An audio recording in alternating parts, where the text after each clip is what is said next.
Let's make it. Welcome back.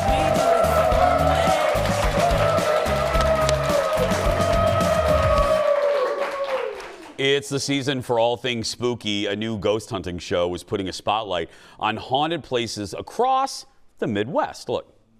Is there anyone here with us? I'm done already. No. I'm not even kidding you. That was like a deep run. I'll do it. Hold on, just give me a second. Oh my God, it's like every sensory went off. Again, that if I did this show, it would be half an episode. I would be out. That's a clip from Midwest Paranormal. The host recently conducted a 2-night investigation into one of the most historic restaurants around these parts called the Lexington. Give it up for the host of Midwest Paranormal, Chuck Love and Kelsey Mead, everybody. Nice to meet you. Thank you. Yes. Welcome, guys.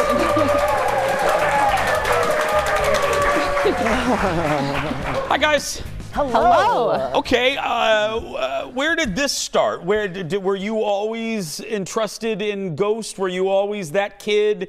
Were you always a person that if you heard a voice, you would run in instead of run out? Absolutely. So, for me, it started as a kid, and I know it's Kelsey as well. But we together have had years of experience on our own, and in the past 3 years, we started doing this together.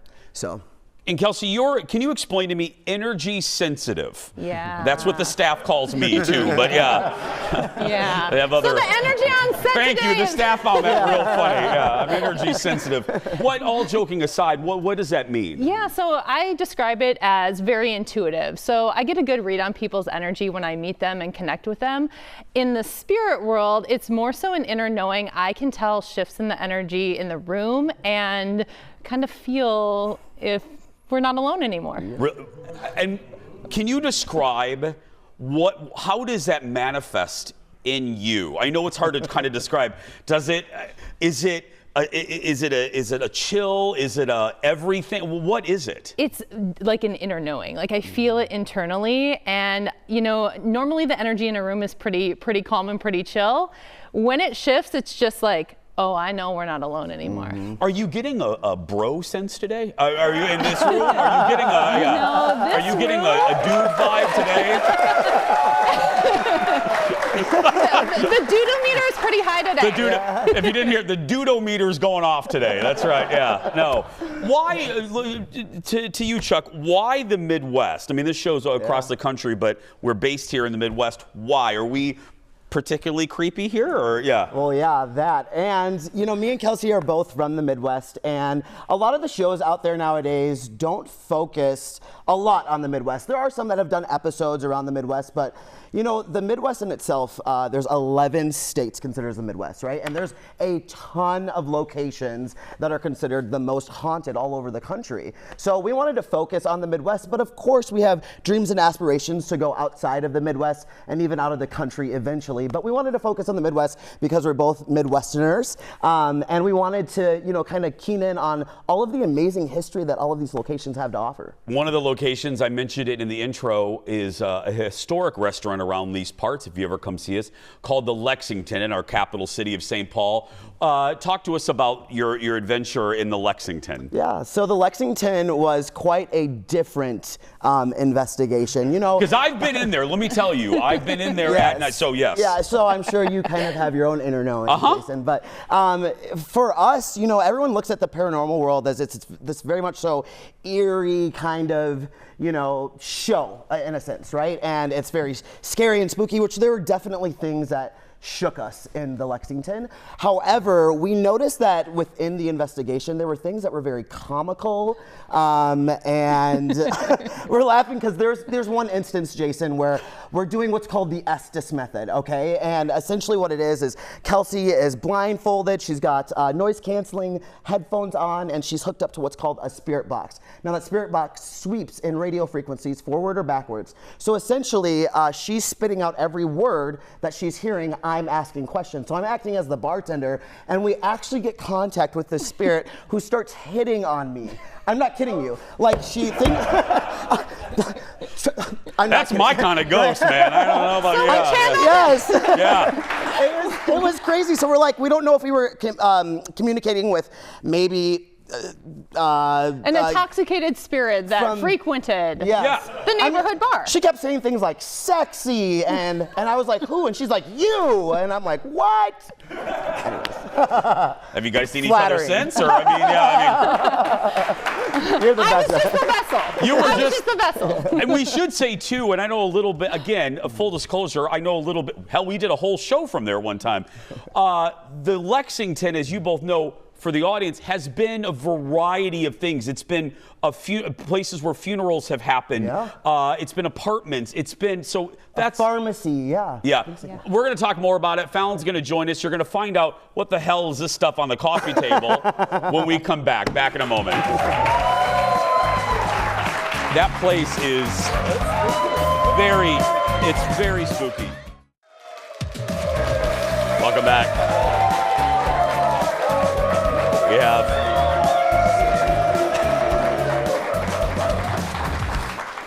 We have Scaredy Cat Fallon out here on the couch. Yeah. Do you believe in this stuff now? Yeah.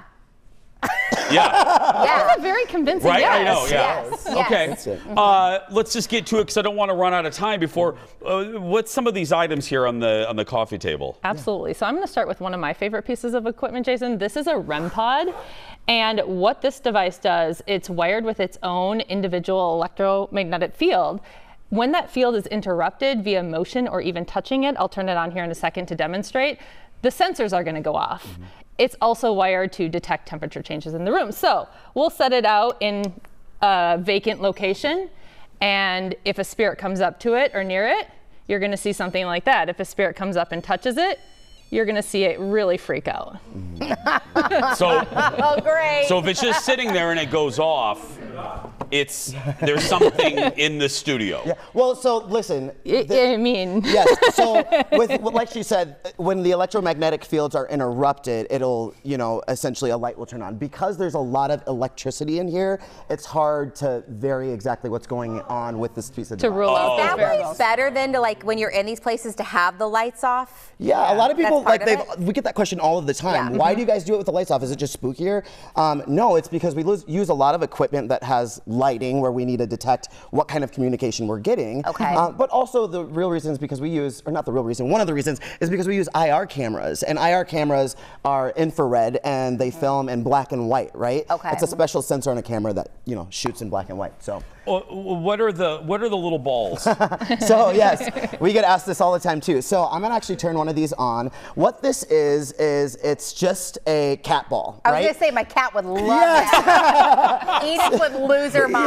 Yes. Yeah. So you can buy this at any of your local pet stores. It can be found anywhere. And we use this in investigations. We'll set it in an area. And the cool thing about these cat balls is they do not light up unless you touch it. Right? So when we're investigating in a place and all the lights are off and we put, the cat ball on a table and we've got a camera over there, we're trying to make some communication with spirits. We're watching to see if that ball goes off. So there's many of times in the episodes that you'll see me and Kelsey freak out because this ball is lighting up. And as you can see, I'm moving my hand around it a little bit, but if I touch it. Okay, what is wrong with you? I've said it before. I have had a child. I pee easily. Do you want the new couch moved? Now your guest had a heart attack. Great. That was for her, not for you. Oh, God. You got us all. Oh, God.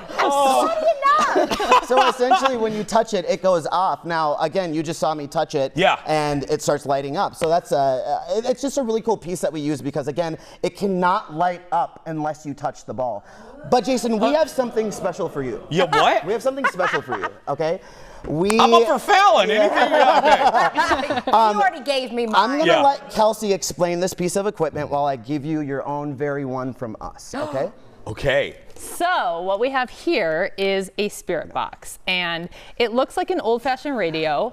And what this device essentially does is it will sweep radio frequencies forward or in reverse at varying speeds. So I'm going to turn it on just so you guys can hear what it sounds like. Okay. And it's sweeping in reverse. So we'll ask questions like, we are in the Fox 9 studio right now. Are there any spirits in this location right now? It's waiting, it's waiting. It wants to say something. It wants to say yes. But essentially what this is doing is it's sweeping radio frequencies, right? So when you get a full sentence, it's unexplainable. How I explain this to everyone, Jason, is if you're in your car and you're tuning the radio, right? Yeah. And you're trying to find your right channel, right? If you're going through the radio stations and you get a sentence that says, "Hi Jason, how are you today?" As you're flipping through a million radio stations, you're gonna freak out and be like, okay, that's unexplained. Because you're flipping channel after channel after channel after channel, so when you get a full-on sentence, it shakes you. Hold on right there. We're going to be right back. Stay with us, everybody. Back in a moment.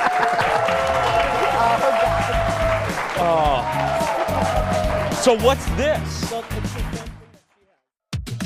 Don't forget, new episodes of Midwest Paranormal on YouTube. If you're in the Twin Cities, they have premiere parties at the Lexington this Wednesday and again Friday. Tickets, thelexmn.com. Okay. We have just a little bit. Explain what just happened with, you gave me one of these little ghost scanners. Yeah, so I was essentially showing him how to use it, and we were sweeping. I went from FM to AM, and I sweeped at a higher rate. So I went, and I asked a question. I said, are there any spirits here? And all of a sudden it kind of paused and went, It hissed at me, and then it said, Fallon. And then Okay. Don't you put this into my universe. That's what I heard. Oh my God, they're turning on me. Fallon has a question when we come back. TheLexMN.com to get those tickets. Back after this. Fallon, you witch. Fallon.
Wrapping things up with Chuck and Kelsey, Midwest Paranormal. Before we go, thank you, everybody. You have a question? I do. Would you use this equipment in your own house? That's a great question. So this guy pulled out some equipment because I allegedly live in a very haunted location here in the Twin Cities. So he thought it would be a good idea to pull out the old spirit box, and we're listening to it. It backfired on me real quick. Oh, gotcha. Yeah. So it's good to know the spirits I live with are on my side. Okay. But it was sweeping, and all of a sudden it said, Chuck, Yes. And then like 2 seconds later it said it was a little girl's voice and we felt like we were communicating with a little girl. And then I freaked out and I was like, it just said my name. And then it came through and said, Chuck's here. And I was like, okay, turn it off, I'm done. Yeah, because I would be afraid to turn stuff on in my house. Like I feel like people are afraid to bring things into their homes, right? Did you wait till he left to call the real estate agent? Oh, or did you right there? I saved everything. Right, Okay, Sage. yeah. Or Sage. Prayer, Sage, a we're local good. priest. Yeah. Just come in here. Where's Max von Sydow? Get him up in here. Right. Watch new episodes, everybody, of Midwest Paranormal on YouTube. And again, if you're in the Twin Cities, go to that premiere party at the Lexington this Wednesday and again Friday, thelexmn.com for tickets. That's going to do it for us. If you're watching and you're a kid that's being bullied, you go out there and be yourself because nobody can tell you you're doing it wrong. Thanks to the audience. Thanks to the dudes. We'll see you tomorrow. Bye, everybody. That was great, guys.